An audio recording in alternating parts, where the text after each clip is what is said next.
She was bleeding out on the frozen pavement outside Mercy General, and not a single person stopped. Cars rolled past. A nurse walked by without breaking stride. It was 32-year-old Landon Hayes, a man who had exactly $2,400 in his checking account, a broken heater in his truck, and a 6-year-old daughter waiting at home, who dropped to his knees in the slush and pressed his jacket against her wounds. What happened next would destroy his life for 10 years, and then rebuild it in a single afternoon. If this story moves you, hit that like button and drop the name of your city in the comments. I want to see exactly how far this one travels. Now stay with me, because this story is worth every minute. The cold that December hit Millhaven, Ohio, like something personal. It wasn't the kind of cold that made people pull their coats tighter and quicken their pace. It was the kind that crept through window seals and settled into the bones of old houses. The kind that made car engines groan at 5 in the morning and turned breath into small, desperate clouds. The kind of cold that reminded people living close to the edge exactly how close they were. Landon Hayes had been living close to the edge for 6 years. He'd been driving since 7 that morning, 11 hours behind the wheel of his 2004 Ford F2 5.0, a truck so old the passenger side mirror was held on with electrical tape and a prayer. The truck was ugly. It rattled on the highway. The heat worked on the driver's side only, so Landon kept a wool blanket across his lap during long jobs. But that truck was also the only reason he could pay rent, buy groceries, and keep the lights on for his daughter Emma, who was 6 years old, gap-toothed, and currently asleep at Mrs. Patterson's house 2 streets over with strict instructions that her daddy would be back before 9. It was now 8:47. Landon pressed harder on the accelerator as he merged onto the bypass that ran past Mercy General Hospital. He had one more invoice to collect, a cash payment from a shop owner who owed him $340 for a transmission flush. And then he'd swing by Mrs. Patterson's, scoop Emma up still half asleep, carry her to the truck wrapped in her purple blanket, and get her home before she even fully woke up. He'd done it dozens of times. She always smelled like Mrs. Patterson's lavender soap, and she always mumbled something that didn't make sense, and those were the 30 seconds of every day that Landon liked best. He was almost past the hospital entrance when he saw her. At first his brain told him it was a pile of clothes. A bag of laundry someone had dropped near the emergency room turnaround. Then the pile moved, just barely, one arm shifting, and Landon's foot hit the brake before his mind had fully processed what he was looking at. He pulled into the turnaround, threw the truck in park, and got out. She was a woman, maybe his age, maybe a few years younger. She was lying on her side on the concrete, half in the shadow of a decorative column that blocked her from the view of the ER entrance. She wore a dress, not winter clothing, a dress, dark and torn at the shoulder, and one heel, the other foot bare. Her face was turned away from him. Her dark hair was matted and wet, and not just from the slush on the ground. "Hey!" Landon crouched down, his knee hitting the cold concrete. "Hey, can you hear me?" A sound came out of her, not a word, something smaller and more frightening than a word. He put his hand on her shoulder, and she flinched hard, a full-body recoil, and that was when he saw her face. Her lip was split badly, her left eye was swollen nearly shut, the skin around it already darkening to purple. There was a cut above her right eyebrow, and it was bleeding in a slow, serious way that Landon recognized from the time Emma had split her chin on the coffee table, the kind of bleeding that didn't stop on its own. "Okay," he said, and his voice came out steadier than he expected. "Okay. You're okay. I got you." "Don't," she said. Just that one word. Her hand came up and pressed weakly against his arm. "Don't. I'm not going to hurt you." He pulled off his jacket, the thick canvas work jacket he'd had for 4 years, and draped it over her. "My name's Landon. I'm just going to get help." He stood and turned toward the ER entrance, maybe 40 feet away. A security guard was standing just inside the glass doors, and Landon waved his arm hard, and the guard looked up from his phone. "She needs help," Landon shouted. "Out here! I need help out here." The guard pushed through the doors and trotted toward him, and then 2 nurses appeared behind the guard, and within 2 minutes there was a gurney and a team of people, and Landon was being pushed back to give them room, which he did, watching them work with the kind of practiced speed that made his chest loosen slightly. One of the nurses, a heavy-set woman with gray-streaked hair, looked up at him. "You find her?" "Yeah, she was right here on the concrete." "How long?" "I don't know. I was driving by. Maybe nobody saw her because of that column." "Do you know her?" No, I've never seen her before." The nurse nodded and turned back. They were lifting the woman onto the gurney now, and for just a moment, the woman's eyes opened and found Landon's face in the cold dark. They were dark eyes, brown or black, he couldn't tell in the light, and they were filled with something he couldn't name. Not gratitude, not yet. Something more desperate, something that looked like, "Please don't leave." Then her eyes closed, and they wheeled her through the doors. Landon sat in the waiting area for 45 minutes before he remembered Emma. He called Mrs. Patterson, who picked up on the first ring because she always picked up on the first ring when Landon was late, which he found either comforting or quietly mortifying depending on his mood. "She's asleep on the couch," Mrs. Patterson said. "Take your time." "I won't be too much longer. He stopped. Something came up. "Is everything all right?" Yeah, I think so." He hung up and sat with his hands on his knees, staring at the linoleum floor. A doctor came out eventually. Young, tired, still in his 30s by the look of him, with the distracted energy of someone managing too many things at once. "You brought in the woman from outside?" "I found her, yeah." "Are you family?" "No, I told the nurse. I don't know her." The doctor nodded. "We've got her stabilized. She's got a serious head injury, lacerations, a fractured wrist. She's unconscious." He paused. "There's no ID on her, no phone, no purse. We have no way to contact anyone on her behalf. Is she going to be okay?" The doctor looked at him with the specific kind of look that medical professionals give when they don't want to lie but also can't promise the truth. "We're doing everything we can. But there are costs involved, and without any insurance information or identification, we'd need a deposit before we can authorize surgery." Landon looked up. "Surgery?" "The head injury. There's a bleed. It's not immediately life-threatening, but it needs to be addressed in the next few hours, or it could become, how much is the deposit?" The doctor paused. "Typically, we require $2,500. The number landed like something physical. Landon had $2,400 in his account. He sat very still for a moment. He thought about Emma, asleep on Mrs. Patterson's couch in her purple blanket. He thought about the rent that was due in 11 days. He thought about the invoice he still hadn't collected. $340, cash, sitting in that shop owner's register. Then he thought about the woman's eyes. "Please don't leave." "She could die," Landon said. It wasn't a question. Without treatment, yes. That's a possibility we can't rule out. Landon looked at the floor for another few seconds. Then he pulled out his phone. "Bob, there are certain decisions that take a long time to make, and certain decisions that are actually already made by the time you think you're making them." Landon called his buddy Marcus, who ran a used vehicle lot on Route 9. "Marcus, it's Landon. It's almost 10 o'clock, man." "I know. I need to sell the truck." A pause. "Your F-250? "Yeah." "Tonight?" "Yeah." Another pause. Longer. "Landon, what's going on?" "I'll explain later." "What'll you give me for it?" He could hear Marcus rubbing his face.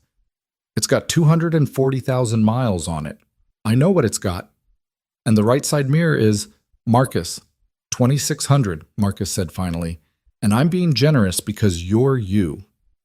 "Deal. I'll bring it over."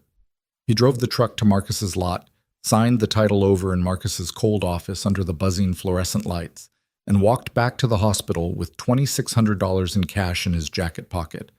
His jacket that he'd left with the woman, he realized, so he was walking in just his flannel shirt in 20-degree weather, which was its own kind of stupid, but he was too tired to care.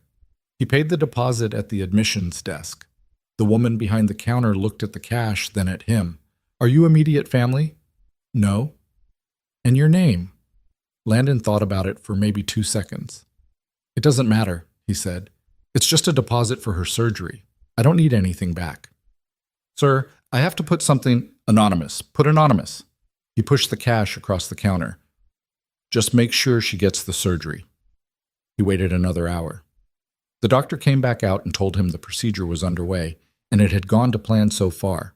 Landon nodded and stood up. Sir, do you want to wait for her to come out of recovery so she knows who... No. He picked up his phone and his keys to a truck he no longer owned. She doesn't need to know. Just make sure she's okay. He walked out into the cold. The walk to Mrs. Patterson's was 20 minutes.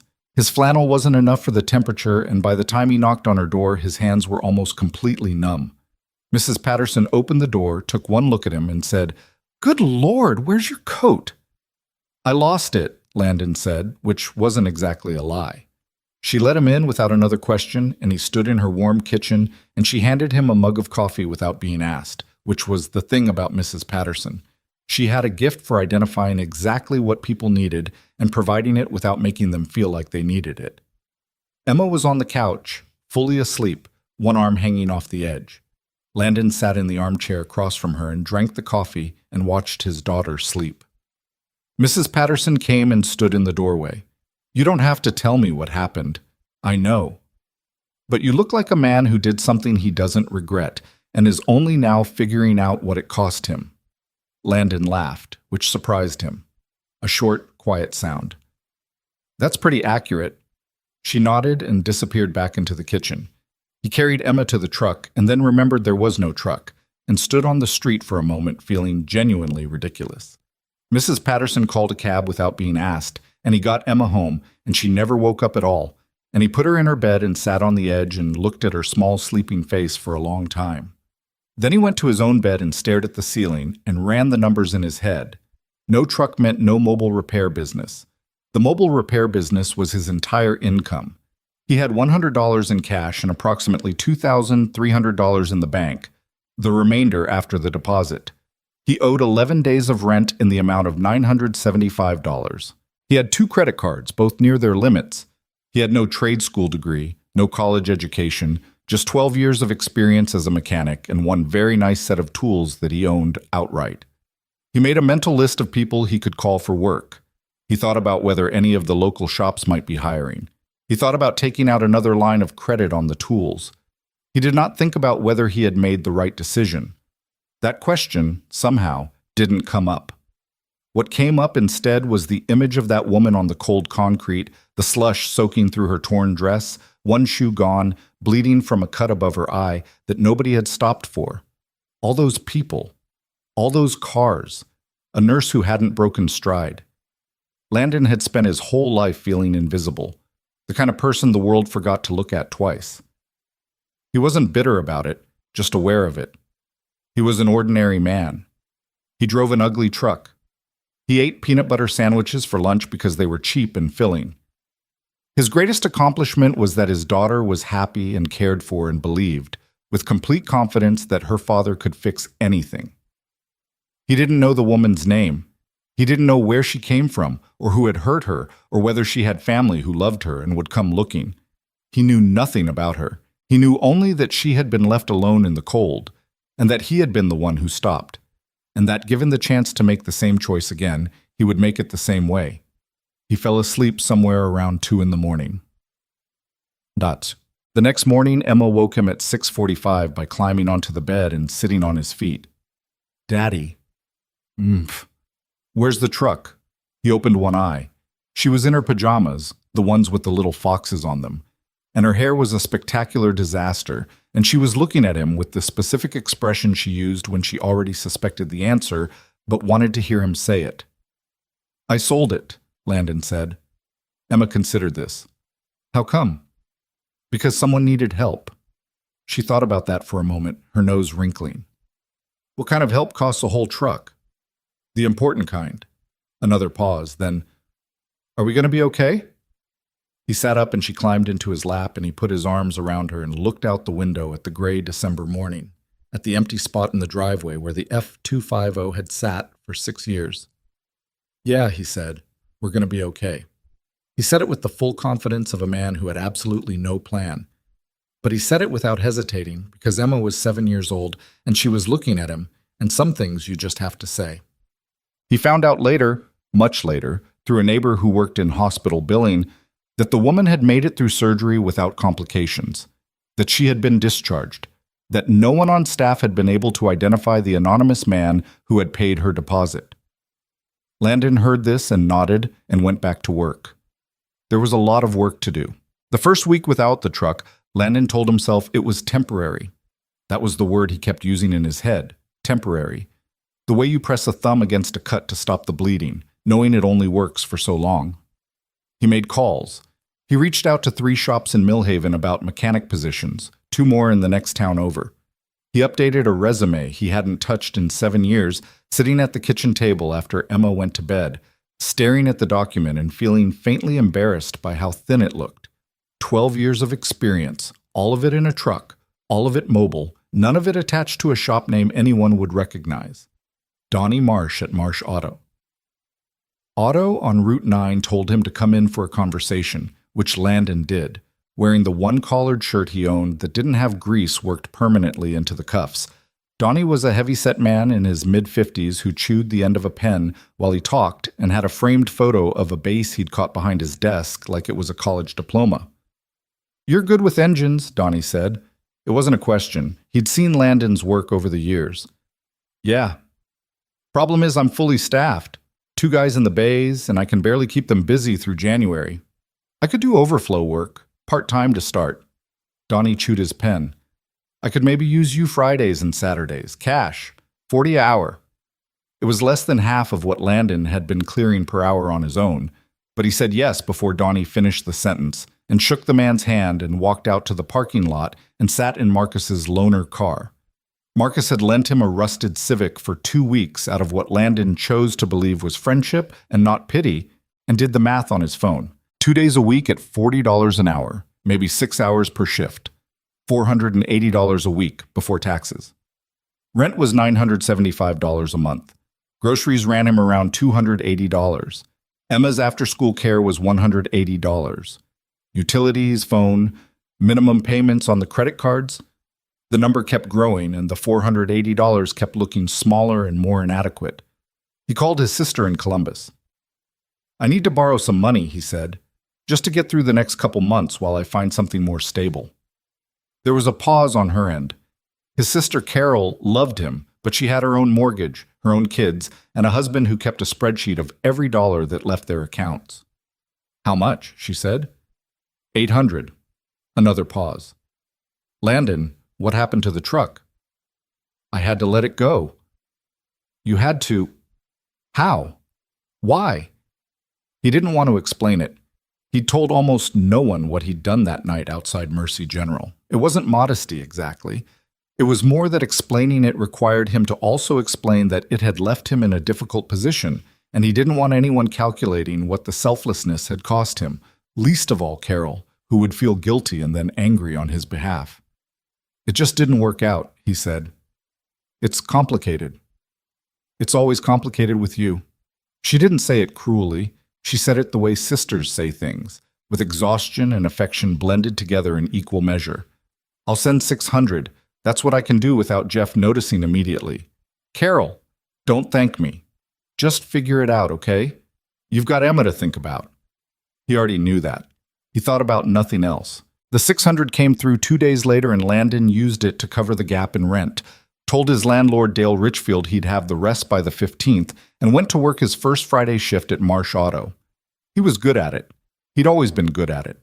His hands knew what to do before his brain caught up, that specific mechanic's intelligence that lives in the fingers and the wrists, the ability to diagnose a sound, to feel an imbalance through a steering wheel, to look at an engine and understand its problems the way a doctor reads a face. Donnie's other guys, both younger, watched him work with the particular respect that people in trade jobs reserve for someone who genuinely knows more than they do. But Friday and Saturday were not enough. By February, Landon was 2 weeks behind on rent. By March, the first credit card hit its limit. He picked up odd jobs, helped a neighbor clear a flooded basement, did a brake job for a guy he met at the gas station, fixed a riding mower for the family down the street who paid him in cash and a pot of chili, which he accepted with genuine gratitude because it meant he didn't have to buy groceries for 3 days. The neighborhood noticed. Millhaven was small enough that people noticed things, and small enough that they talked about them, and small enough that the talking sometimes turned into a kind of quiet verdict that followed a person around. The verdict on Landon Hayes was not generous. He overheard it first at the hardware store, two men he recognized from the block talking in the next aisle while he was looking at weather stripping. "You hear what happened to the Hayes guy? Lost his truck somehow. Word is he made some bad deal." "Doesn't surprise me. He's been limping along for years. The mobile business never made sense as a long-term thing." "Shame about the kid." Landon stood very still in the next aisle and waited until they moved away. He didn't correct them.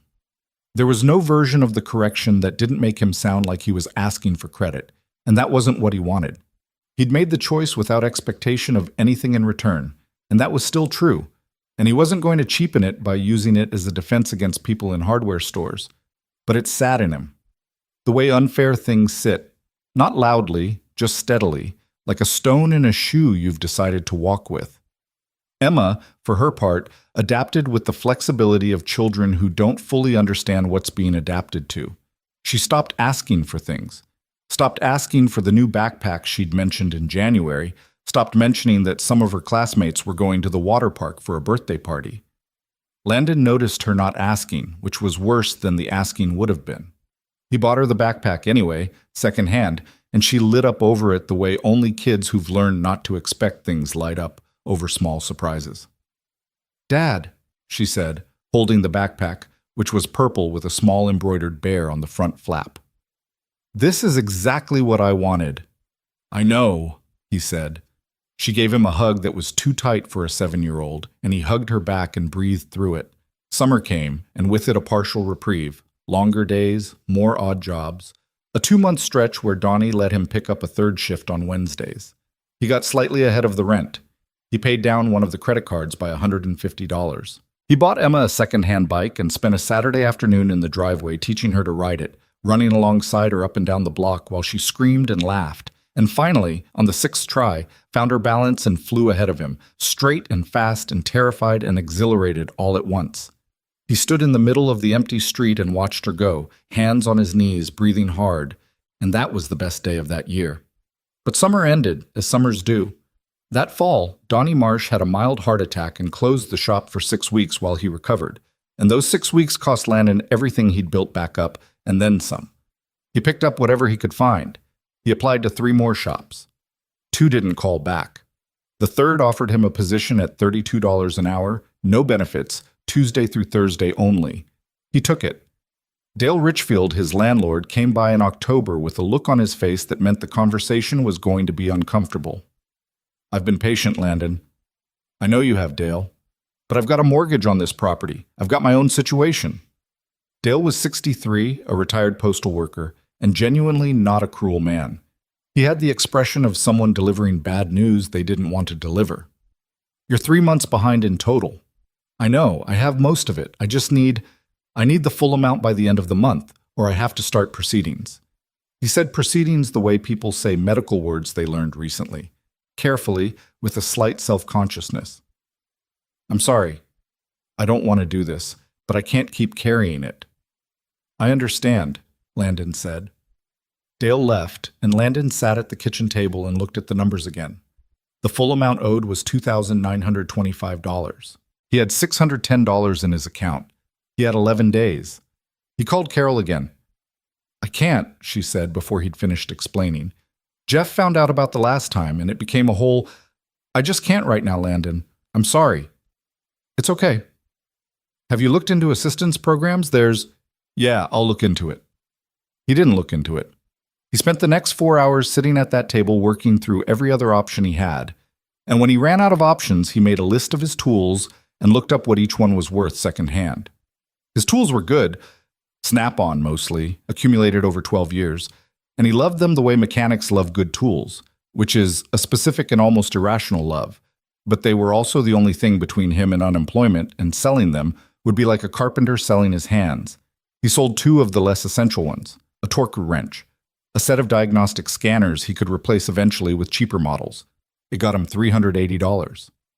Still not enough. He was sitting on the porch in the cold, staring at nothing, when his neighbor Frank Tillman came out to get his mail. Frank was 71 years old, a retired machinist, and possibly the most direct human being Landon had ever met.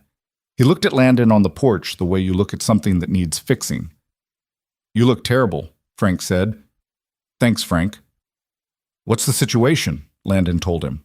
"Not all of it. Not the truck. Not the woman at the hospital. Just the numbers. The gap. The 11 days. Frank listened without interrupting, which was unusual for him. "I've got 800 I can lend you," Frank said when Landon finished. "Not give. Lend. I'll want it back." Landon looked at him. "Frank, you don't—" "I know I don't have to. I'm doing it anyway. 800. You pay me back when you can." "Why?" Frank looked at him with the expression of a man who considers the question stupid. "Because you're a decent person, and decent people have bad stretches, and that's just a fact of life." He folded his mail under his arm. "Come by tonight and I'll write you a check." Landon came by that evening. Frank wrote the check and didn't make it a moment, just handed it over and changed the subject to something about the weather, and Landon was grateful for that almost more than the money.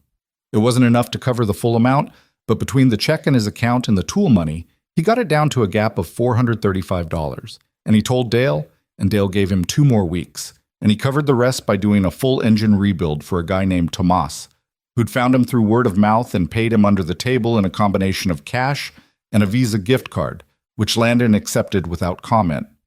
He paid Frank back in installments over the following 18 months.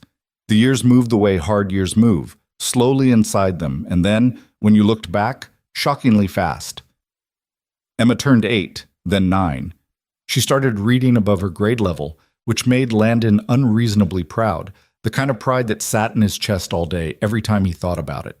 She went through a phase of insisting on braiding her own hair every morning, which resulted in some genuinely alarming hairstyles that Landon photographed secretly because he knew she'd want to see them someday and laugh. She asked about her mother occasionally. Her mother, Renee, had left when Emma was 14 months old. Not dramatically, not with a scene, just incrementally, and then finally the way some people leave. She lived in Phoenix now and sent birthday cards sometimes, and sometimes she didn't. Landon never said anything bad about her to Emma, which cost him more restraint than almost anything else in his life. "Do you think she thinks about me?" Emma asked once. She was 9. They were eating dinner, just the 2 of them, boxed pasta with jarred sauce because it had been a long week. Landon thought about how to answer that honestly without hurting her. "I think she loves you the best way she knows how to," he said finally. "Which isn't always the way we need to be loved." Emma was quiet for a moment. Then, "That's kind of a sad answer." "Yeah," he agreed. "It kind of is." She seemed to accept that in the way she accepted most hard things. Not happily, but without falling apart.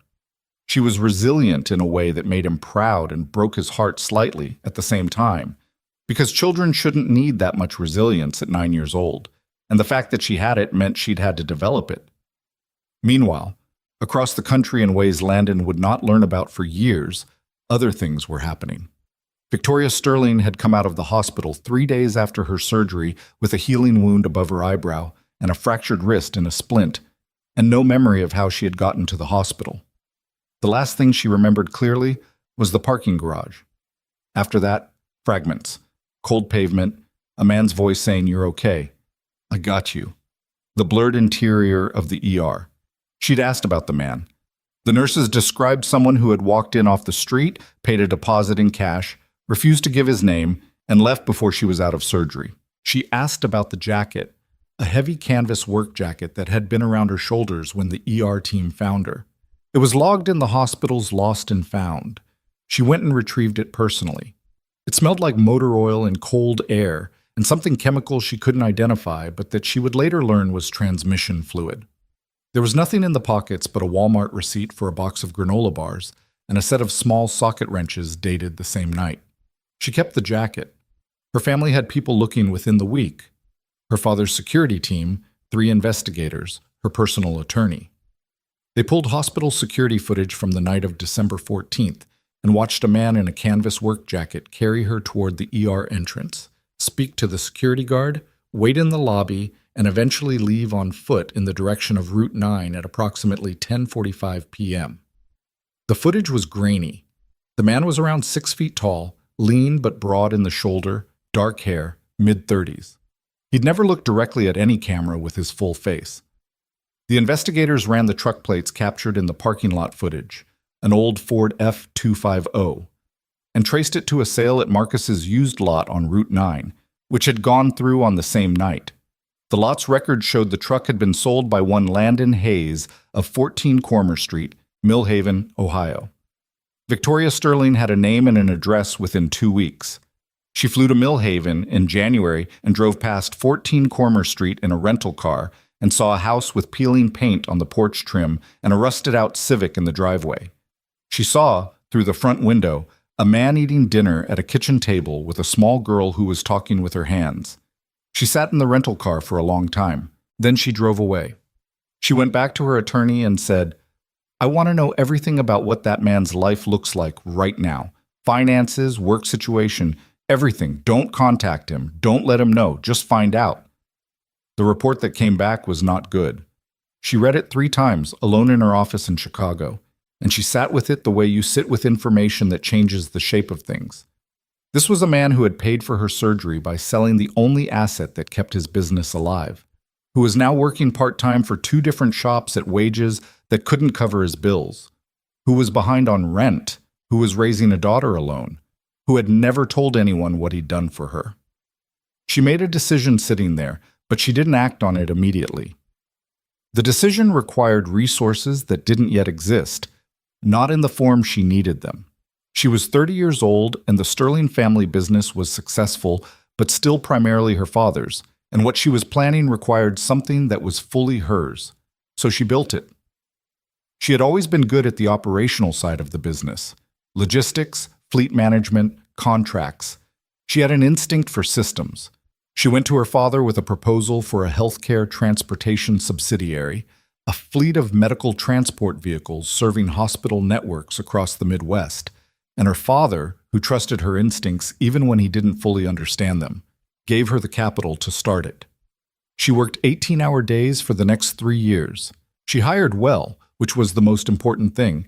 She had a talent for identifying people who were competent and not threatened by her competence, which was a harder combination to find than it should have been. She built contracts with hospital networks, negotiated aggressively, reinvested everything back into the fleet.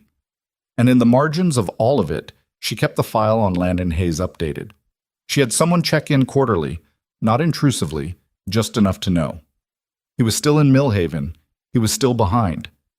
He had taken on a little more debt to replace a broken furnace one winter, which she read about and felt, specifically and personally, as something that should not have happened. She thought about going back a dozen times. She drafted letters she never sent. She called her attorney twice with instructions that she then retracted. The timing wasn't right, she told herself, but that wasn't entirely honest. The fuller truth was that she didn't know yet what she wanted to offer him. Money felt wrong, too simple, too transactional. The man had sold his truck for a stranger and never asked for a thing in return, and showing up with a check felt like it would reduce what he'd done to something with a dollar figure. She wanted to give him something that had no ceiling. She just needed to figure out what that was, and she needed to be in a position to give it. By the time Emma Hayes turned 16, Victoria Sterling's medical transportation company ran a fleet of more than 300 vehicles across 11 states.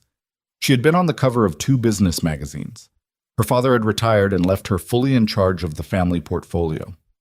She had not forgotten about Landon Hayes for a single day in the past 10 years, and she had just learned from the quarterly check-in that he was 3 months behind on his mortgage, and a predatory lender named Dwight Corbin had bought the debt and was moving toward foreclosure. She called her attorney at 7 in the morning on a Tuesday. "I need you to set something up," she said. "It's time." The letter from Corbin Financial arrived on a Thursday, which Landon would later remember specifically because Thursday was the day Emma came home early from school for a half day and was sitting at the kitchen table doing homework when he brought the mail in. He recognized the envelope before he opened it. He'd been getting letters from Corbin Financial for 4 months, each one a variation on the same message in increasingly formal language. But this one was different in weight, thicker, stiffer. And when he opened it and read the first paragraph, he stood in the kitchen doorway and read it again more slowly, the way you reread something you're hoping you misunderstood. He hadn't misunderstood. Formal notice of foreclosure proceedings. He had 30 days to cure the default in full, $14,200, or vacate the property. Dad? Emma looked up from her textbook. She was 16 now, with her mother's dark eyes and his stubbornness, and a particular sharpness that was entirely her own. She'd gotten it from neither of them, as far as he could tell. It had just appeared, somewhere around age 12, like a gift from nowhere. What is it? Nothing. Utility thing. He folded the letter and put it in his back pocket. How's the homework? She looked at him for a moment with those eyes that always saw too much. You have that face. What face? The one where you're doing math in your head and the numbers aren't working out. He almost said, I'm fine the way parents reflexively do. Instead, he pulled out the chair across from her and sat down. She was 16. She wasn't 6 anymore, and he'd spent a decade making decisions in silence to protect her. And somewhere along the way that had become a habit that wasn't entirely honest. It's the mortgage, he said. We're a few months behind and the lender is pushing. She set down her pencil. How behind? 14,000. Emma looked at the table. He watched her do the same math he'd been doing, and he watched her arrive at the same answer. What happens if we can't fix it? She said. We'd have to find another place to live. And the house? They'd take it. She was quiet for a moment. Then she picked up her pencil again. We'll figure it out, she said, which was almost exactly what he used to say to her when she was 6 and 7, and hearing it in her voice at 16 did something complicated to his chest. Yeah, he said. We will. He spent the next 2 weeks making calls that went nowhere. He applied for 2 hardship programs that had 6-month waiting lists. He called 3 banks about refinancing and was turned down by all of them based on his debt-to-income ratio. He went to see Dale Richfield, his old landlord, about whether Dale might know any investors willing to purchase the mortgage at a discount and restructure. Dale listened patiently and then shook his head and said he was out of that world entirely since his hip surgery. Dwight Corbin, the man who now owned his mortgage debt, was not interested in restructuring. Landon had tried calling Corbin Financial twice and been transferred to a collections associate both times who read from a script with the warmth of someone reading a bus schedule. The company specialized in purchasing distressed mortgage debt from banks and then aggressively pursuing foreclosure, a business model that was legal and that Landon had no language polite enough to accurately describe. Frank Tillman, now 79 and slightly slower but no less direct, came over on a Saturday morning with coffee and a thermos and sat with Landon on the porch. You're not going to find 14 grand in the next 30 days through normal channels, Frank said. I know. So what's the play? I don't have one yet. Frank drank his coffee. A car went by. The neighborhood was quiet in the way it was always quiet on Saturday mornings. Not peaceful exactly, just momentarily still. I could put in 3,000, Frank said. Frank, I know you'll say no. I'm saying it anyway. 3,000, no timeline on repayment. You've already lent me money once, and you paid it back, every dollar. Frank looked at him. That's actually why I'm offering. Landon looked at the empty driveway. Still empty, 10 years later, still defined in his mind by the truck that used to sit there. It's not enough. Even with 3,000, I'm still 11,000 short. I know, but it's a piece. He let Frank put in the 3,000. It felt like holding a bucket under a leak in the ceiling. Better than nothing, insufficient for the actual problem. He was in the garage on a Tuesday evening, 3 weeks into the 30 days, doing a brake job for a neighbor for cash when Emma came to the garage door. Dad, you should come out front. Something in her voice made him set down the caliper he was holding. What is it? I don't know how to describe it. You just need to come. He wiped his hands on a rag and followed her around the side of the house to the front yard, and then he stopped walking. Cormer Street was not a wide street. It was a residential block, small houses, older cars and driveways, a stop sign at the end that half the neighborhood treated as optional. It was not a street designed for what was currently occupying it. The convoy stretched from the stop sign at the far end of the block all the way past his house and around the corner out of sight. Black SUVs, every one of them identical, moving slowly and then stopping in a long dark line. He counted. He couldn't help it. He was someone who counted things. And got to 30 before he stopped trying, because more were still rounding the corner. His neighbor across the street, Pete Harmon, had come out onto his porch. Mrs. Patterson, who was now 81 and moved more slowly, was standing in her doorway with her hand over her mouth. 3 kids from down the block had stopped their bikes in the middle of the street and were staring. "Dad," Emma said, "what is this?" "I have no idea." The lead SUV, which had stopped directly in front of his house, opened its door. A man in a dark suit stepped out. Not a driver, someone who carried himself like an attorney, with a leather folder under his arm and the expression of a person who has prepared carefully for a specific conversation. He walked up the short path to Landon's yard. "Mr. Hayes? Landon Hayes?" "Yeah." "My name is Richard Cho. I'm an attorney representing Sterling Medical Group." He opened the leather folder. "I have several documents for you to review, but I'll walk you through the substance first, if that's all right." Landon looked at the folder, then at the 50-odd black SUVs idling on his street, then back at the attorney. "Sure," he said. "Because what else do you say?" "Corbin Financial has been paid in full as of this morning. The mortgage on this property, $14,200 plus all associated fees and penalties, has been discharged. Additionally, the deed to this property has been transferred to your name outright. You own this house free and clear as of 9 o'clock this morning." The words came at Landon in a sequence he understood individually but couldn't quite assemble. Emma grabbed his arm. "I'm sorry," Landon said. What company did you say?" "Sterling Medical Group." "I don't know who that is." "I'm aware," the attorney said. "There's someone here who would like to speak with you directly and explain, but I wanted to give you the legal overview first so that you understand the documents are real and already executed. This is not contingent on anything. The house is yours. That's already done." Landon looked at the street. The doors of several SUVs were opening now. Not threateningly, just people stepping out and standing, giving the scene space. Some of them were clearly security. Others looked like assistants or staff. And then the door of the lead vehicle opened again. A woman stepped out. She was around his age, early 30s, maybe 32, with dark hair pulled back and a face that he almost recognized but couldn't place, the way you sometimes see someone and feel a pull of familiarity without being able to source it. She wore a coat, dark and well cut, and she walked toward him with the purposeful stride of someone who had been waiting a long time to do exactly this. She stopped a few feet away. He could see her face clearly now, her left eye. It was fine, perfectly normal.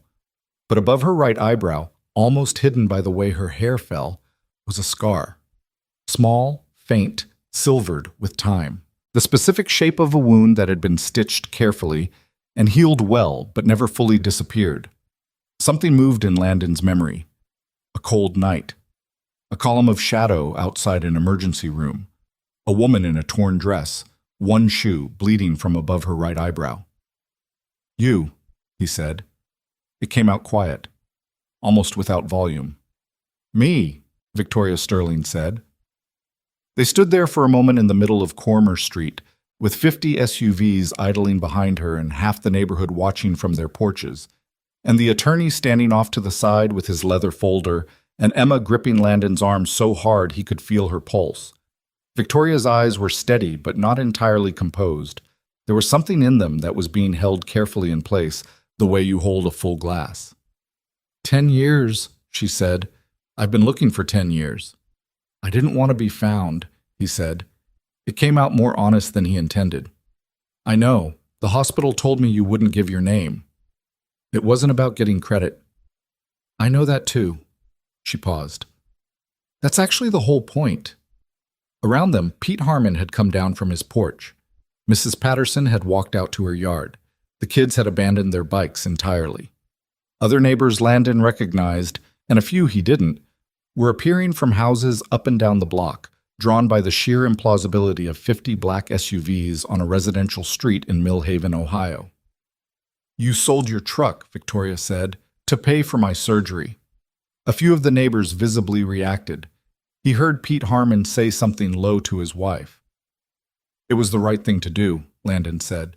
He was aware of everyone listening, and he didn't love it, but he wasn't going to change his answer on account of an audience. "It was the right thing to do," Victoria agreed. "And it cost you 10 years. That's not, I made my choices. Nobody made them for me. You made them for me, she said it plainly, without drama. You made them because I was on the ground bleeding and you were the one who stopped. And then you disappeared so thoroughly that my investigators spent 2 years just finding your name. A corner of her mouth moved. Not quite a smile. Not yet. You are remarkably difficult to find for a person who never actually moved. I wasn't hiding. You weren't exactly waving a flag either. He didn't have an answer for that. Emma, who had been quiet throughout this entire exchange with the discipline that Landon privately found impressive, could not hold it anymore. You're the woman he saved? The one from the hospital? Victoria looked at her, really looked at her, the way adults sometimes look at teenagers and see the person they're becoming. You must be Emma. He told you about me? He said he had a daughter at home. That night. That was all he said about himself. That there was a daughter waiting. Emma looked at her father. Landon was looking at the ground, jaw tight, with the expression of someone who doesn't know what to do with being seen. He never told me your name, Emma said. He never told me what happened to the truck. I figured it out when I was about 12. He confirmed it, and then we never talked about it again. Emma, Landon started. I'm just telling her the truth, Dad. Victoria looked at him. Your daughter figured out what you did, and you still didn't tell anyone. It wasn't anyone's business. The whole neighborhood thinks you made a bad deal. I know what the neighborhood thinks. Doesn't that bother you? He thought about it honestly. Sometimes, he said, not enough to change anything. She looked at him for a long moment. Then she turned and looked at the people gathered on both sides of the street. His neighbors, the people who had watched him struggle for a decade and drawn their quiet conclusions about his competence and his judgment and his life choices. She turned back to him and raised her voice slightly, not theatrically but deliberately, so that the words carried. 10 years ago, the man standing in front of you found me bleeding out on the pavement in front of Mercy General Hospital.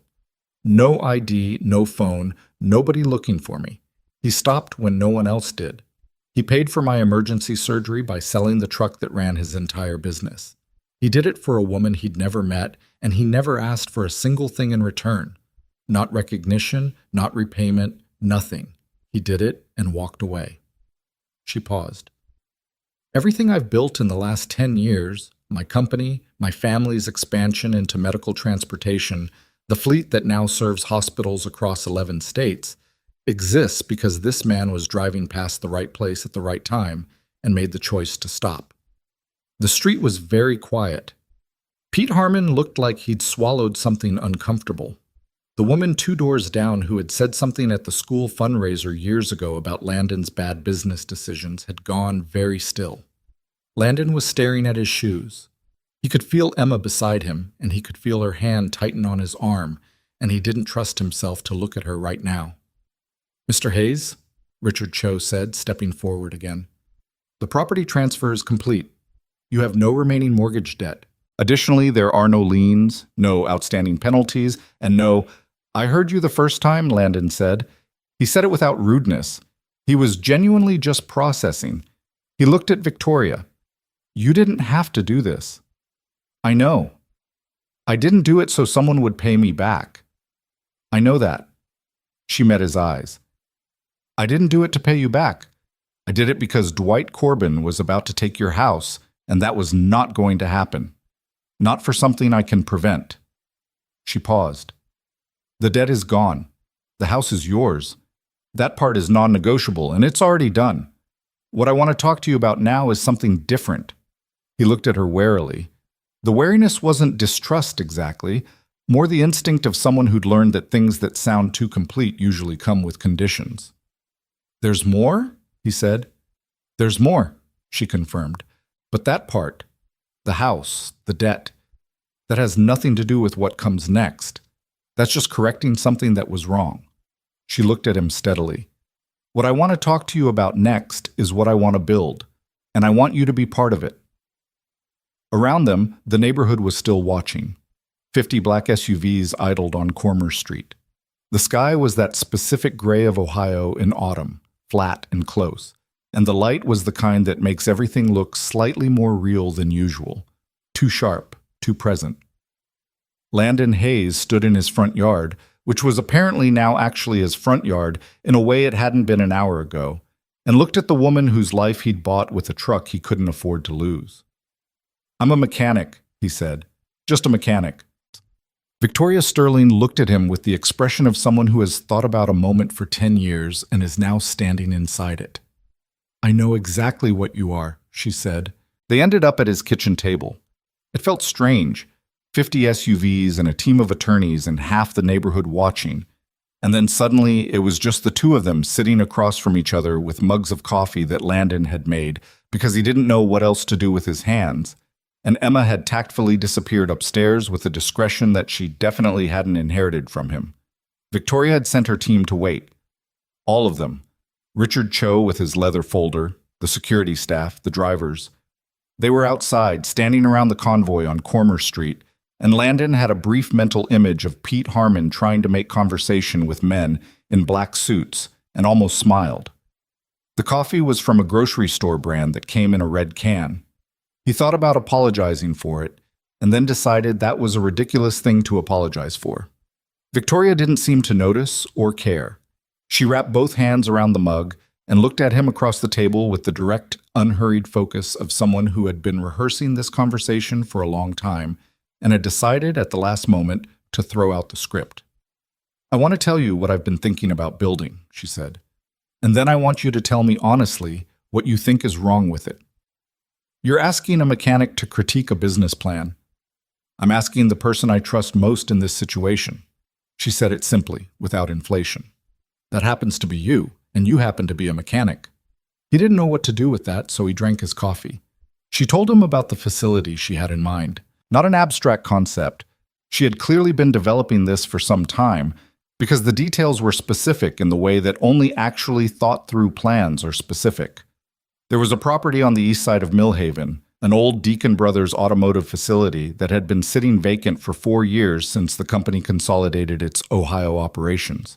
22,000 square feet, 4 service bays, a parts room, office space, and a training floor that had been used for fleet maintenance instruction before the company left.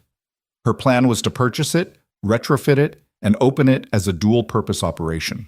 One side would be a genuine service center, not a charity, not a nonprofit with a donation box by the door, but a functioning repair shop that offered real mechanical work at rates that low-income families could actually pay. Sliding scale pricing based on income, transparent billing, no predatory upsells, no invented problems. The kind of shop that treated a person with a 14-year-old Civic the same way it treated anyone else. The other side would be a training program, partnered with the regional community college, offering certified mechanic training to people who couldn't afford traditional trade school. Parents, people coming out of long unemployment, young adults who'd aged out of the foster system. Free tuition, tools provided, a small stipend for the training period. And underneath both of those, a third element. The facility would serve as the primary maintenance hub for her medical transport fleet in the Ohio region. That contract alone would generate enough revenue to sustain the whole operation without depending on grants or donations. Landon listened without interrupting. He was quiet for a moment after she finished. "The sliding scale pricing," he said. "How do you verify income?" "Tax returns, pay stubs, standard documentation." People in the situation you're describing often don't have consistent documentation. Gig workers, day laborers, people who work cash jobs. She looked at him. "What would you use instead?" "Self-reporting with spot check auditing. You'll get some abuse of the system. You build that into the margin. The alternative is you put up a documentation wall and the people who need it most can't get through." She pulled out her phone and typed something. "Okay, what else?" "The training program. Are you placing graduates?" "We'd work on building employer relationships." "That's not placing graduates. That's hoping someone makes calls." He said it without apology. "If you want people to actually complete the program, they need to know there's a job at the end of it, not a list of people you might call. You should have higher commitments in writing from employers before you open the first class.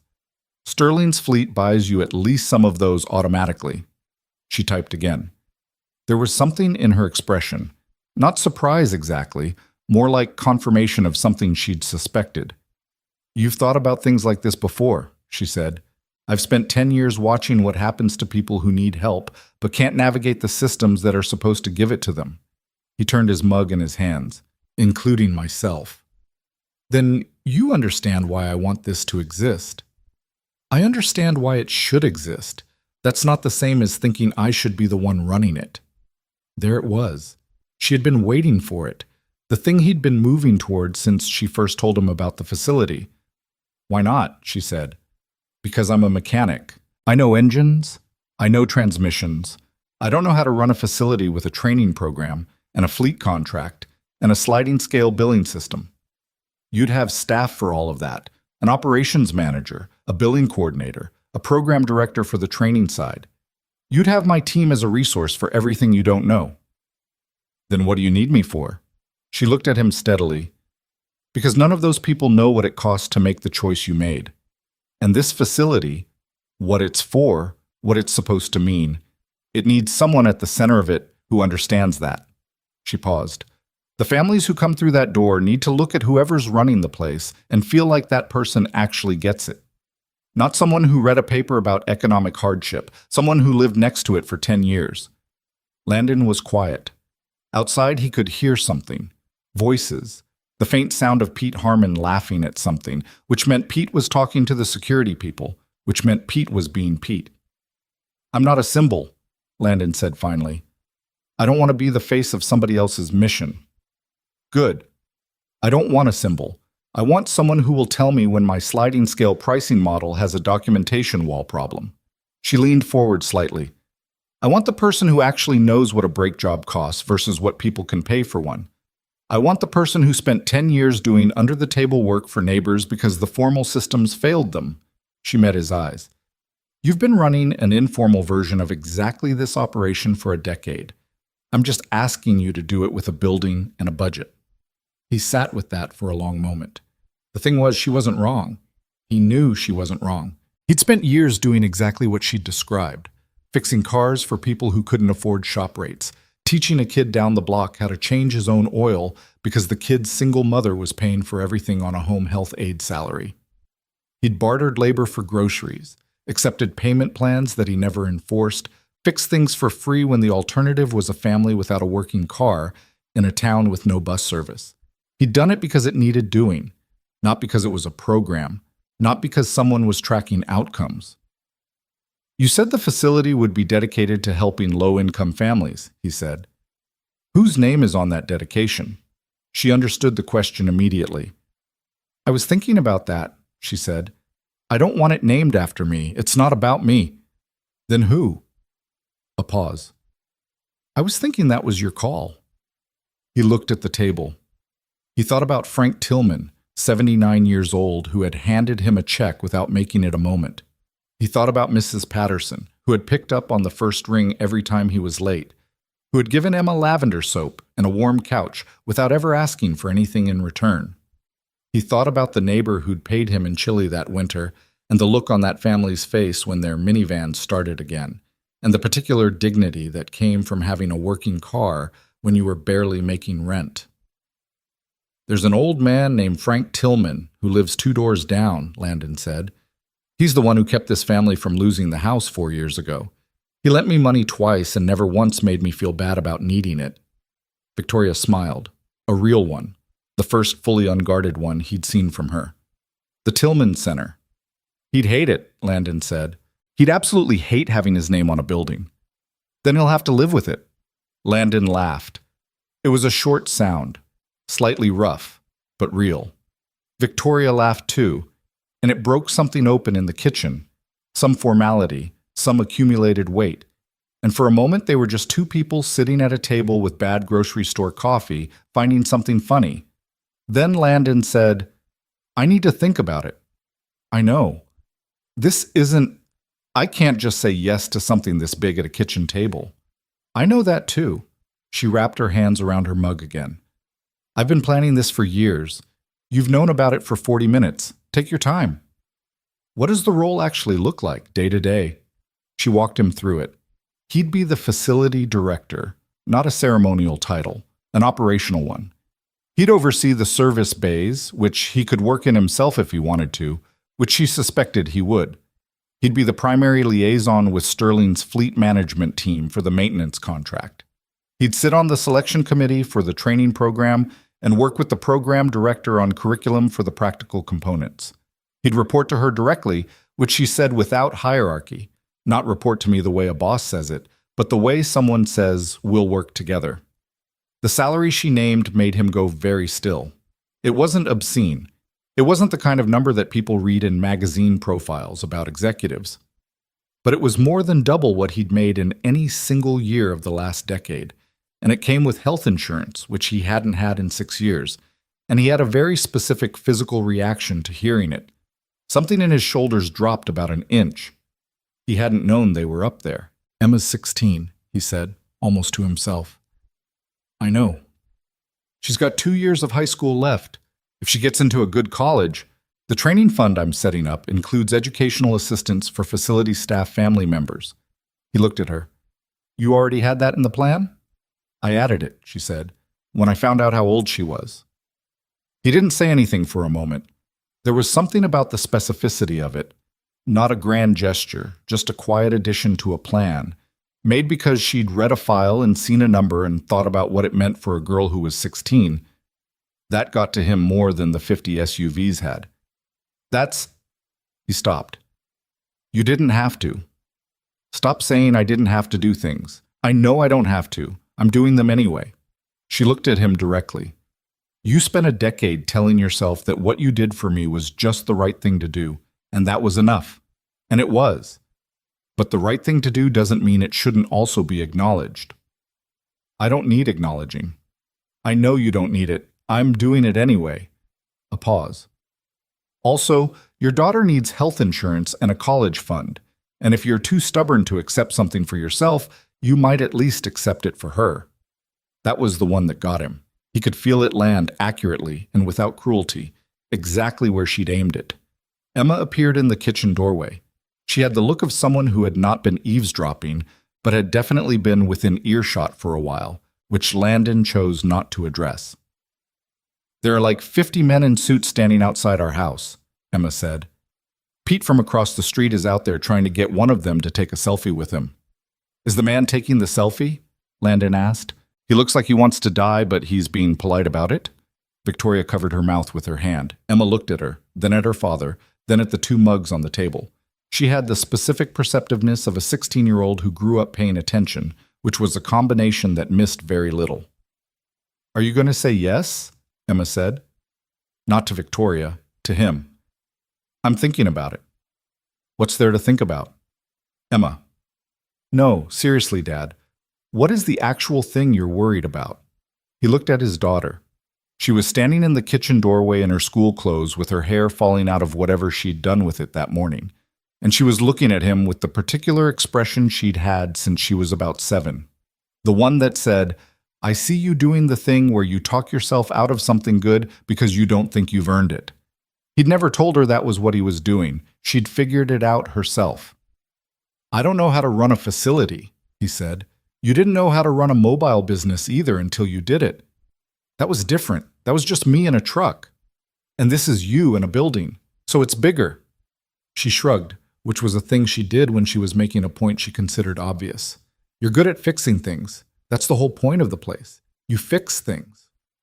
Victoria was watching Emma with an expression that Landon recognized, because it was the same expression he'd worn when Emma was 9 and made an observation about something that made him realize she'd been paying closer attention than he knew. "She's right," Victoria said. "I know she's right," Landon said. "That's not actually what I'm worried about." Both of them looked at him. He turned his mug again. This was the harder thing to say, and he wasn't sure he had language for it that wouldn't sound like self-pity, which he despised. "I spent 10 years being the guy the neighborhood felt sorry for," he said. "The guy who made bad choices. The guy who couldn't keep things together." He paused. "I got used to that. Not happily, but I got used to it. And now in one afternoon everything is different, and I don't fully trust that." He looked at Victoria.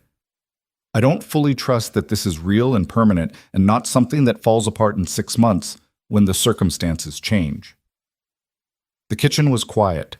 Victoria set down her mug. When she spoke, she didn't rush it, didn't over-soften it. The house is already in your name. That's done, and it doesn't change regardless of what you decide about the facility. She looked at him steadily. As for the rest, I understand that you've been let down by a lot of things over the years. I'm not going to tell you that your instinct to be cautious is wrong because it isn't. It's actually a smart instinct. She paused. What I can tell you is this. I have been looking for you for 10 years. I have not done that because I wanted a transaction. I've done it because I wanted to build something that was worth what you gave up. And I'm not going to do that halfway. He looked at her for a long moment. Bring me the plans for the facility, he said. The real ones. Square footage, budget breakdown, contractor timeline, the fleet contract terms. All of it. I have them in the car. Of course she did. Bring them in, he said, and you might as well tell your attorney he can come in too, because if I'm going to look at documents, I want someone in the room who can explain what the language actually means. He pushed back his chair slightly. And tell Pete Harmon to stop harassing your security people. Victoria stood up and her mouth curved. I'll pass that along. She went to the door, and Landon sat at his kitchen table in the house that was now actually his, in the town where he'd spent a decade being invisible, and felt something unfamiliar moving around in his chest. It took him a moment to identify it. It wasn't happiness exactly. Not yet. It was something more preliminary than that. Something that felt like the first morning after a long illness, when you wake up, and the weight is slightly less, and you're not sure if you trust it, but you can't quite deny it either. Emma sat down across from him in the chair Victoria had vacated. You're going to say yes, she said. I haven't decided yet. Yes, you have. She pulled his coffee mug toward her and drank from it without asking, which she'd been doing since she was 12 and he'd given up protesting. You decided the second she told you about the training program. I could tell by your face.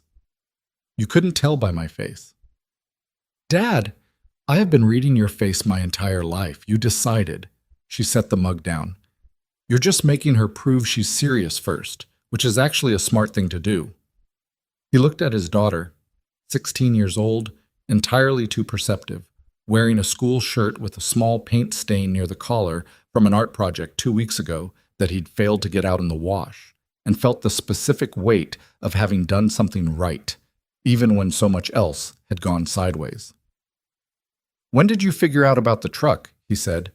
She told Victoria he'd confirmed it when she was 12, but he'd never asked her how she'd worked it out on her own. She thought about it. I was 11. I found the Walmart receipt in your jacket pocket, the one in the back of the closet. She looked at him. The date on it was December 14th, same night the truck was gone. She shrugged, that same shrug. I did the math. You never said anything for a whole year. Neither did you, for 5 years before that. She met his eyes. I figured if you didn't want to talk about it, there was a reason. And when I asked and you said yes, it was true. That was enough. I didn't need the whole story. A pause. I think I understood, even at 12, that you'd done it because it was just what you did. Not to be a hero, just because she needed help and you were there. He didn't say anything. That's the thing about you, Dad, she said, and her voice was quieter now, stripped of the 16-year-old armoring. You do the hard thing, and then you just live with it. You don't make it a story. You just carry it. She looked at the table, then back at him. I've been watching you carry it my whole life. I think it's okay to put some of it down now. Outside, a car door opened. Richard Cho's voice floated in, professional and measured, saying something about documents. Landon Hayes sat at his kitchen table and thought about a night 10 years ago when he'd pressed his jacket against a stranger's wounds and made a decision that had cost him a decade, and apparently, in ways he was only beginning to understand, also changed the world in directions he hadn't been able to see from where he was standing. He thought about the truck, the ugly, rattling F250 with the taped mirror and the one-sided heat, and 240,000 miles.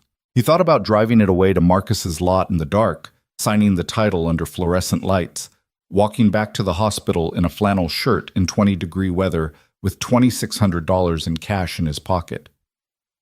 He thought about Emma, 6 years old, asking if they were going to be okay. He'd said yes without a plan. He had one now. Victoria came back through the door with a portfolio under one arm and Richard Cho behind her, and Landon stood up from the table and said, "Put it here," and they spread the documents across the kitchen table between the two coffee mugs, and he bent over them and started reading, and Emma pulled her chair around to read over his shoulder, and outside on Cormer Street, Pete Harmon finally got his selfie. The renovation took 4 months.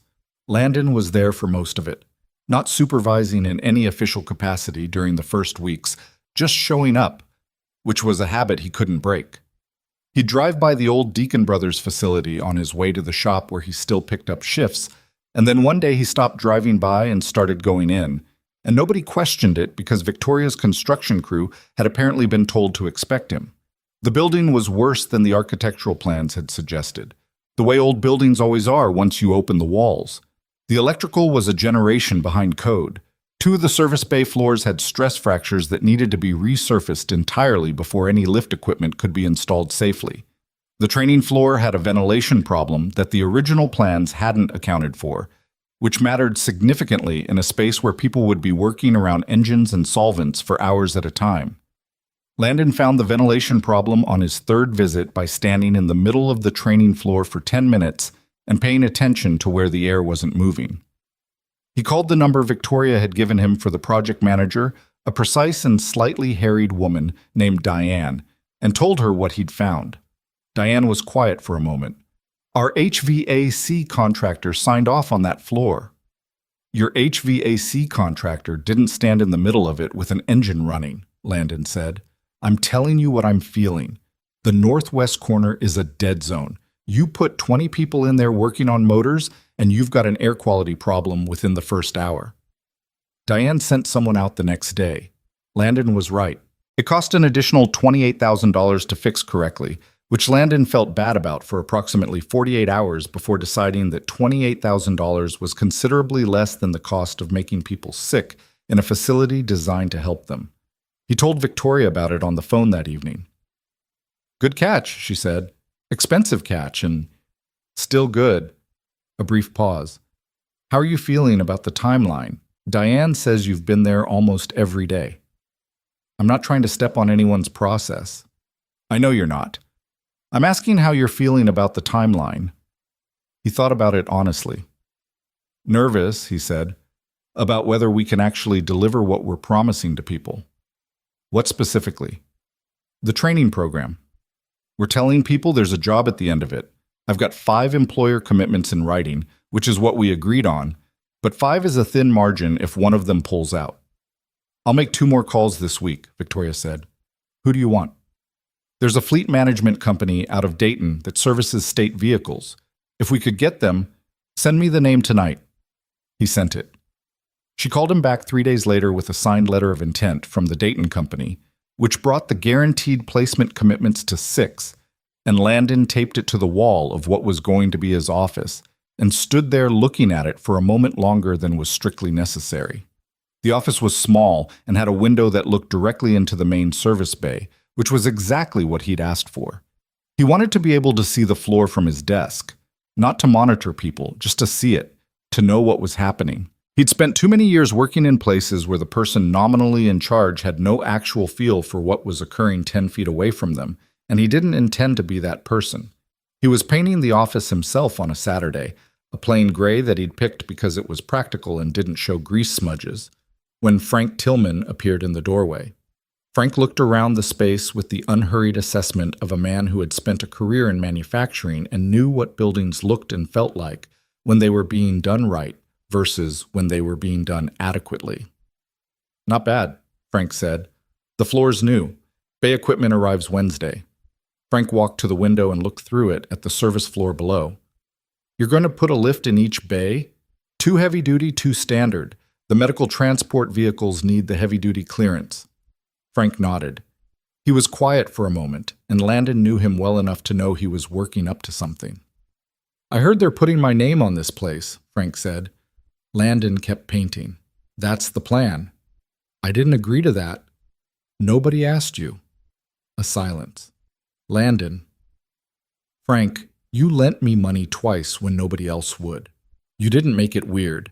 You didn't make me feel like a charity case. You just did it. Landon set down his roller and looked at the old man. This place is supposed to do something similar. It felt right. Frank stared at the service floor through the window for a long moment. His jaw worked slightly, the way it did when he was processing something he didn't have an easy response to. My wife would have liked it, he said finally. He'd lost his wife, Dottie, 3 years earlier. He didn't talk about her often, but when he did, it was in this specific tone, not grief exactly, more like reference, like someone consulting a compass. I know, Landon said. That's also part of why. Frank cleared his throat. Well, he said, don't make a big thing of it. There'll be a small ceremony when we open. Don't make a big thing of it, Frank repeated more firmly. There will absolutely be a ribbon, Landon said. Frank muttered something and left, and Landon went back to painting with the particular satisfaction of a decision that had landed exactly where it was supposed to. The Tillman Center opened on the second Thursday of March, on a morning that couldn't decide if it was late winter or early spring, and had settled for a compromise that meant gray sky, intermittent weak sunlight, and temperatures in the low 40s. Not ideal ribbon-cutting weather. About 60 people showed up anyway. Frank Tillman stood next to Landon during the ceremony with his hands in his coat pockets and the expression of a man who had been told not to make a big thing of it and was now watching people make a big thing of it and had decided to survive the experience with dignity. Victoria spoke briefly. She was good at it. Not the polished, carefully spaced cadence of a prepared speech, but the direct, slightly uneven rhythm of someone saying something they actually mean.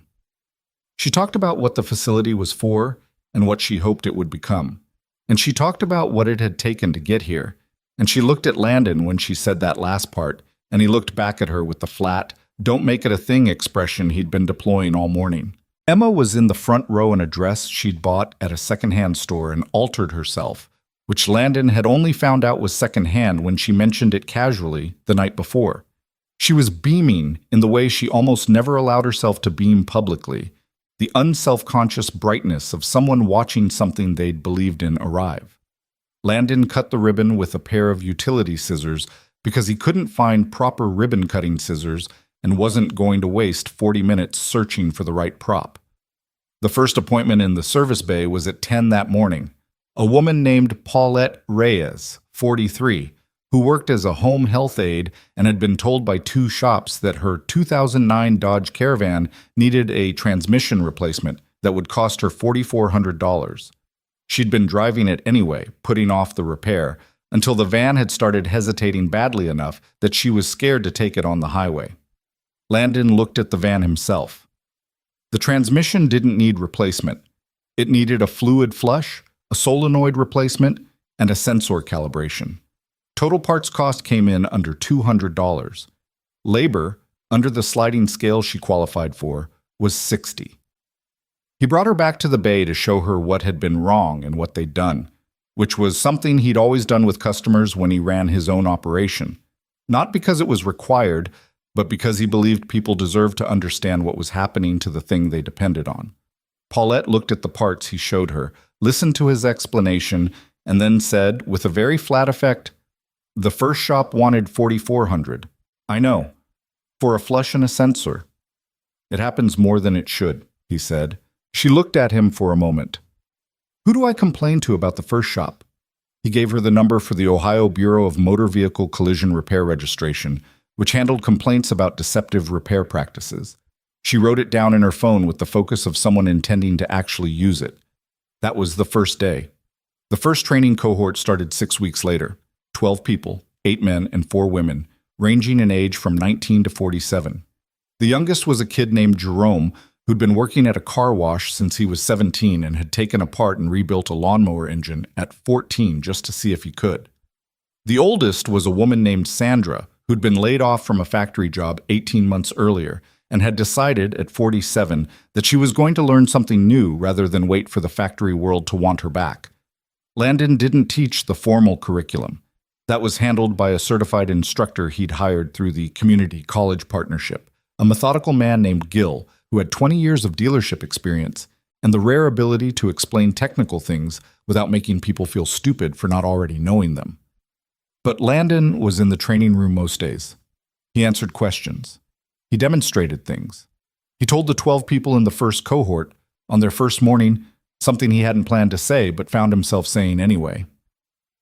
Most of you are here because something in your life got hard and you needed a way through, he said. He was standing in the training room with no notes, in his work clothes because he'd been planning to go straight to the service bay after this and hadn't thought to change. I'm not going to dress that up. You're not here because it was the obvious first choice. You're here because you're trying to build something stable in a situation that hasn't been. He paused. This program will teach you the technical side. Gil is better at that than I am, honestly. What I want to add is this. When you finish and you're out there working, you're going to meet customers who are in the same position you're in right now. Scared about their car, scared about what it costs, scared about what they don't understand. The way you treat them in that moment, that's the whole job. Everything else is just mechanics. The room was quiet for a moment. Jerome, the 19-year-old, said, "Is that why the pricing here is different?" "That's part of it." "What's the other part?" Landon thought about December 14th, 10 years ago. He thought about an ugly truck in a frozen parking lot and a woman in a torn dress with one shoe. "The other part is a longer story," he said. "Buy me a coffee sometime and I'll tell you." Jerome nodded, satisfied with that, and Gil stepped forward and the first session began. The matter of Dwight Corbin resolved itself 3 months after the center opened, not through any direct action by Landon, but through the cumulative momentum of a thing whose time had come. Corbin Financial had been the subject of a state attorney general investigation for 14 months, and when the investigation concluded, the charges included predatory lending practices, fraudulent fee structures, and a pattern of deliberately targeting borrowers in financial distress to accelerate foreclosure on properties worth more than the debt. Corbin himself was named personally. Landon heard about it from Pete Harmon, who read about it in the local paper and came across the street specifically to show Landon the article on his phone. "That's the guy who was going to take your house," Pete said. "Yeah. He's looking at jail time." Landon read the article. He handed the phone back. "Good," he said. And then he went back inside because he had a fleet inspection at 1 o'clock and 2 training students who needed to be assessed on their brake work before end of day. He didn't feel triumphant about it exactly. He felt something more neutral, the particular satisfaction of watching a crooked thing straighten out without needing it to be about him. It was a Saturday morning in June when Victoria drove up from Chicago for a routine review of the fleet maintenance operation and stayed for dinner. Emma cooked. She'd developed an interest in cooking over the past year, which Landon supported primarily because it meant he ate better. And the 3 of them sat around the kitchen table where, 8 months earlier, the whole thing had started. The conversation ranged. Emma asked Victoria questions about the business with a directness that made Landon slightly nervous and Victoria visibly energized. Emma had been accepted to Ohio State for the fall.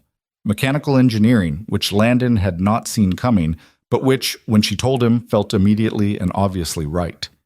The educational assistant stipend from Sterling would cover most of what the scholarship didn't. After dinner, Victoria helped clear the table, which Emma hadn't expected and which consequently meant a great deal to her without her saying so, in the way that small, unexpected things from people you've recently started to trust always do. Landon washed the dishes. Victoria stood in this kitchen doorway with a glass of water and watched the neighborhood through the front window. The same view she'd seen from a rental car 8 months ago. The same house with the porch, different light. "How's it actually going?" she asked. Not the business. Him. He thought about it while he rinsed a pan. "Better than I expected," he said, "which I don't say easily." "I know you don't." "The sliding scale billing. We had to adjust the income threshold twice in the first quarter. More people qualified at the lowest tier than the projections assumed, which means we're covering less per service than the model projected. The fleet contract offsets it? Mostly. We'll need to look at the numbers in the fall." He set the pan in the drying rack. "I'm telling you now, so it's not a surprise." "I'd rather you tell me now," she said. "That's exactly the right instinct." He turned off the faucet and dried his hands. Outside, the June evening was warm and the light was still hanging on past 8, the long summer light that Ohio does in June when it finally commits to the season. A kid on a bike went past. Not one of the kids from the block, someone he didn't recognize. "What you said on Cormer Street," Landon said. "About 10 years of looking." "What about it?" "Did you ever, during those years, did you ever think about just leaving it alone?" Victoria was quiet for a moment. "Yes," she said. "A few times. When I couldn't find you, when the investigators hit dead ends. There were months where I thought maybe you didn't want to be found, and maybe that was your right, and maybe I should respect it." "What changed your mind?" "The file." She looked at him. "When I read about the furnace, the winter you had to borrow money to fix the furnace." She paused. "I thought about you and Emma in a house without heat, and I thought about the fact that you were in that situation because of what you'd done for me, and I thought, no, I can't leave this alone. Not because I owe you something, though I do. Because it's wrong, and fixing things that are wrong is something I'm in a position to do." He nodded. "You still don't entirely trust it," she said. "I can tell." "I trust it more than I did," he said honestly. "That's real." She accepted that. She didn't push for more, which was one of the things about her he'd come to notice. She didn't push for more than what was genuinely there. She worked with what was actually in front of her. There was one thing left. He hadn't known it was coming because she hadn't told him, which was unusual for her. She was the kind of person who prepared people for things, who gave context. And so when she arrived the following Saturday morning with a flatbed truck, Landon came out of the house and stopped on the porch. The truck on the flatbed was a 2004 Ford F250. It had been repainted, the original dark blue, which he hadn't realized he still remembered, and the dents were gone, and both mirrors were intact, and the tires were new. The cab was clean. He could see through the window that the interior had been redone, not extravagantly, just solid, the kind of refurbishment that replaced what was worn without pretending the truck was something other than what it was. He stood on the porch for a long moment. "How?" he said. Victoria was standing on the sidewalk, hands in her jacket pockets. "Marcus," she said. "He knew who'd bought it. Took my people about a week to track it through 2 more sales. The engine needed a rebuild." A pause. "My team did the rebuild, but they said if you find anything wrong with their work, they'd expect you to tell them." "You found the actual truck." "It took about 8 months. The VIN confirmed it." He walked down the porch steps and across the yard and stood next to the flatbed. He put his hand on the F250's hood the way you put your hand on something you thought you'd lost permanently, with a kind of disbelief that has to work through the fingers before it reaches anywhere else. The electrical tape on the passenger side mirror was gone, replaced by a proper bracket. But there was a small square of dark residue on the chrome where the tape had been. Nobody had scrubbed it completely, and he didn't think that was an accident. "You left the mark," he said. "I thought you might want it," Victoria said. "Something from the original." He didn't say anything for a moment. Emma had come out onto the porch and was standing at the railing, and even from across the yard he could see that she was pressing her lips together the way she did when she was refusing to cry in front of people. The thing about the truck was that it wasn't really about the truck. He knew that. It had never been about the truck. Not on the night he sold it, and not now. The truck was a shape that a decision had left behind, the physical evidence of a choice that had altered the course of 2 lives, and in some slower and less visible way, many more. He'd sold it because a woman was bleeding on cold concrete and no one else stopped. He had not stopped because he was extraordinary. He had stopped because she needed help, and he was there. And because the version of himself that kept driving and left her there was a version he didn't want to be. That was all. That was the whole of it. Not heroism, not sacrifice in any grand sense, just a man making one specific choice in one specific moment about who he was. The truck coming back didn't change that. Nothing could go back and change the 10 years, the debt, the hard winters, the peanut butter sandwiches, the moments when Emma hadn't asked for things, and he'd noticed her not asking. All of that had happened. It was real and permanent. But so was this. The house, free and clear. The Tillman Center, with its 4 service bays and its 12 students in the first cohort, and Paulette Reyes's Dodge Caravan running clean. Frank Tillman's name on a building. Emma's acceptance letter to Ohio State. 6 employer commitments in writing on the wall of a gray-painted office. Jerome, the 19-year-old who'd rebuilt a lawnmower engine at 14, learning brake systems in a room with functioning ventilation. All of that had also happened. One choice in one parking lot on one December night, and the long, strange tale of consequences it had pulled behind it through a decade. Landon stepped back from the truck and looked at Victoria. "You want to drive it?" she said. He looked at the truck for another moment. Then he went back up the porch steps and put his hand out toward Emma, who grabbed it and came down the steps with him, and they walked back to the flatbed together. "You want to come?" he said to Victoria. She blinked, which was as close to being caught off guard as he'd seen from her. "In the truck?" "Cab seats 3. Always has." She looked at Emma, who had already pulled open the passenger side door and was climbing in the way she'd climbed in 1,000 times as a child, automatic and proprietorial, middle of the bench seat with her feet on the hump. Victoria got in. Landon got behind the wheel. The engine started on the first turn, which it had never reliably done before, which meant his team had done the rebuild right. He sat for a moment with his hands on the wheel, the familiar width of it, the specific height of the seat, the way the cab smelled like fresh upholstery over the older, deeper smell of a truck that had been somewhere. He pulled out of the driveway and onto Cormer Street.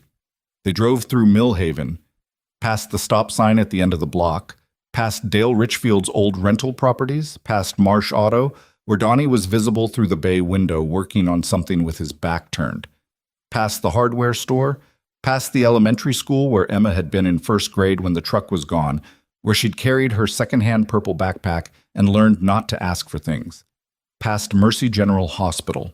Landon slowed without planning to, the instinct of the body working before the mind caught up. The hospital looked the same. The emergency room turnaround was the same. There was a different decorative column now, newer, lighter stone, but the same general geography of the place where a woman in a torn dress had been lying on the concrete on a December night when nobody stopped. He didn't pull in. He just drove past slowly, and the three of them were quiet, and then the hospital was behind them and the road opened up ahead. "You know what I've been thinking about?" Emma said. "What?" Landon said. "Jerome, from the training program." She was looking out the windshield. "He's going to be good, like genuinely good. You can tell he has the same thing you have, where his hands know things." "Yeah," Landon said. "I think so too. When he finishes and he's out there working, he's going to help people the same way. And some of them are going to pay it forward somehow, in ways nobody plans, and it keeps going." She paused. "That's what it actually is, right? It's not the truck or the building, it's just, it keeps going." Landon drove. Victoria looked out the passenger window at the Ohio afternoon, the flat, wide light of it, the particular plainness of a Midwestern town that looked ordinary from the outside and contained, like all ordinary places, 1,000 extraordinary things that had happened quietly and without announcement. She thought about a parking lot and a man who stopped. She thought about 10 years of building something worth giving. She thought about the morning she'd read a file and seen the word furnace and felt something settle into a certainty that no longer permitted waiting. She didn't say any of this. Some things don't need to be said. They exist in the space between people who have already lived them. Landon took the long way back. The truck ran clean all the way home.